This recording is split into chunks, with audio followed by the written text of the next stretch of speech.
You just paid $50 to get through the door. The table minimum was $500 before you ordered a single drink. The bottle of vodka that arrived with sparklers cost $350 and probably retails at the liquor store for $30. The DJ you came to see reportedly earns more tonight than most people earn in a month. And somewhere behind the velvet rope, the person who owns all of this is watching the room fill up and thinking about one number above everything else, whether tonight is going to be enough to cover the week. Here's what nobody standing in that queue ever stops to work out. The drink that costs $30 to pour probably cost the club about $6 to buy. That sounds like an extraordinary margin, and it is until you find out what happens to the other $24 before the owner sees any of it. By the end of this, you'll understand exactly why alcohol margins that look like 80% can still produce a business that barely clears 10% net profit, why the single largest cost in a premium nightclub is often not the rent or the staff, but the person standing behind the decks, and why owning one great club is a business, but owning an empire of them is a completely different problem.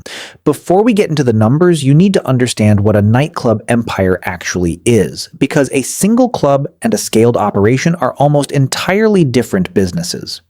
A single club is a hospitality venue that makes most of its money selling alcohol and access, running a few nights a week, and living or dying entirely on the reputation of that one room. A nightclub empire, the kind operated by groups like TIO Group under brands including Tayo, Hakkasan, Omnia, and Marquee, is a hospitality and entertainment company, one that operates across multiple cities and continents, manages celebrity talent relationships, negotiates residency deals with major music acts, and runs what amounts to a luxury brand licensing operation alongside the actual venues. The distinction matters because the economics of the two are fundamentally different. A single great club can generate strong cash flow when it's running well, but it has almost no resilience when it isn't. A club empire can offset a bad month in Las Vegas with a strong month in New York, absorb the cost of a quiet period at one venue with revenue from another, and negotiate DJ fees from a position of scale rather than desperation. Let's talk about the number that gets all the attention first: the alcohol margin. Alcohol is the economic engine of this business in a way that no other product category comes close to matching. A bottle of premium spirits that costs a club $6 to purchase can be poured into cocktails that sell for $15 to $30 each, generating a gross margin on that bottle that runs anywhere from 70 to 80%. That number is real. It's also the most misleading number in this entire industry because it represents what the business earns before it has paid for almost anything. Here's where that margin actually goes. A premium nightclub in a major city is one of the most expensive hospitality operations per square foot that exists. Rent for a flagship venue in Las Vegas, New York,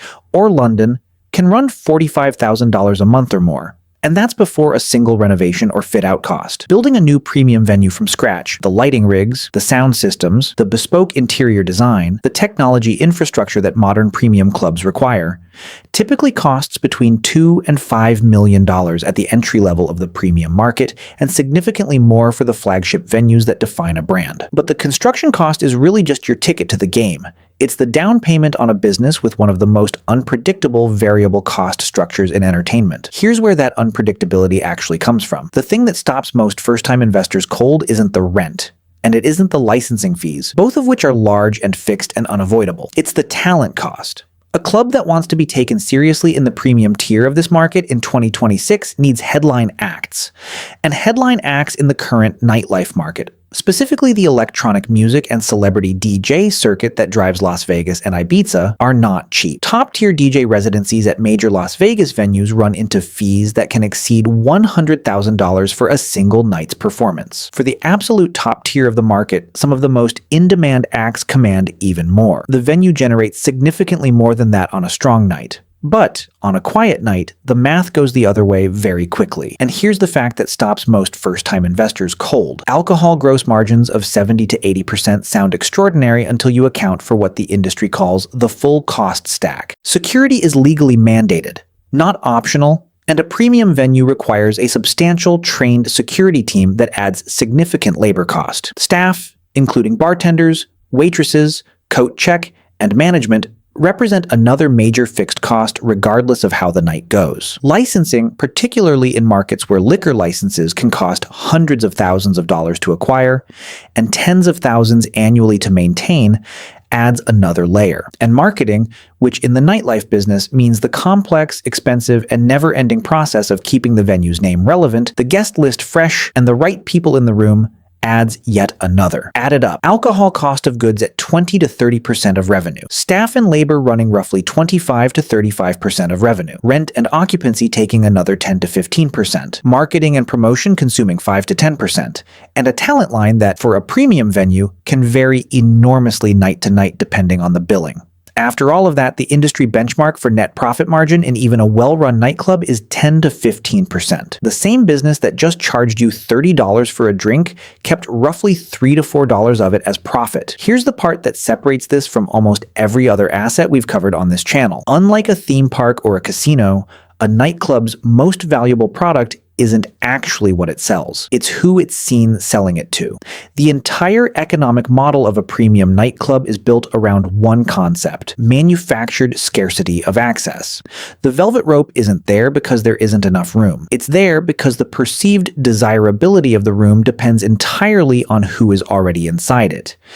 Get that wrong. Let the wrong crowd in, lose the celebrity table bookings, allow the cultural moment to pass, and the same physical space that generated millions becomes a venue that struggles to fill itself on a Saturday. If you want proof of what this business looks like at scale, look at TAO Group, operating under brands including TAO, Hakkasan, Omnia, and Marquee, with flagship venues in Las Vegas, New York, Los Angeles, London, Dubai, Singapore, and Sydney. TAO Group was valued at approximately $550 million when it was acquired by private equity firm Monarch Alternative Capital in 2023. Hakkasan Group, which merged with TAO's operations, reported annual revenue of approximately $340 million as recently as 2025, running on a staff of around 610 people. By 2011, TAO Las Vegas alone was described as the most profitable and highest-grossing restaurant in the United States, regularly drawing more than $60 million in annual revenue from a single venue. That scale matters because the economics of a nightclub empire work very differently from a single venue. At scale, a group like TAO can negotiate DJ residency deals from a position of strength,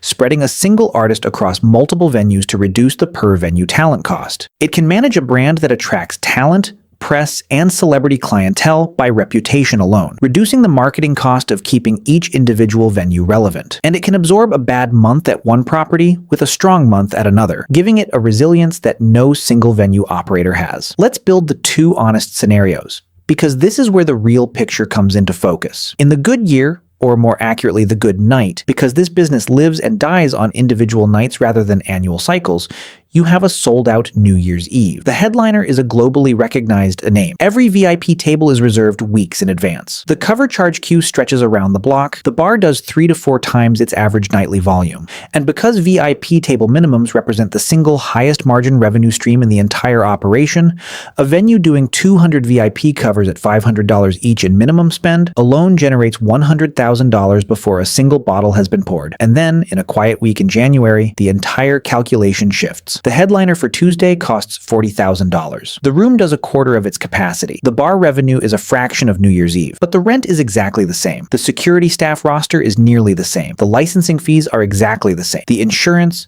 the utilities, the administrative overhead, none of it moves. A venue that clears its costs comfortably on a good Saturday can find itself losing money on a quiet Tuesday. Not because anything has gone wrong operationally, but simply because the fixed cost structure that makes the good nights so profitable makes the bad ones genuinely painful. That gap between a sold-out Saturday at peak season and a half-empty Tuesday in January with a $40,000 talent bill is the entire story of nightclub ownership condensed into one operating week. And unlike almost every other business we've covered, the product that drives the difference, the feeling that tonight is the night everyone wants to be here, cannot be manufactured on demand regardless of how much is spent trying.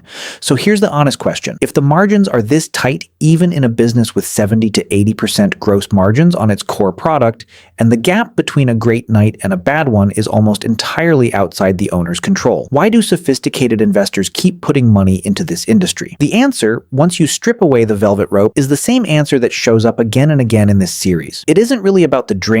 It isn't even about the music. It's about owning the room where the kind of people who spend freely on a Friday night decide they want to be on a Friday night. And in the right city, at the right moment, In the right cultural window, that room can be worth far more than the cash it generates. People think they're buying a bar with good speakers. The operators who actually build nightclub empires know they're really buying a cultural address, a place on the map of where the right people go, and in this business more than almost any other, that address is the only asset that truly matters, and the only one that can disappear overnight if you get the room wrong 3 Saturdays in a row.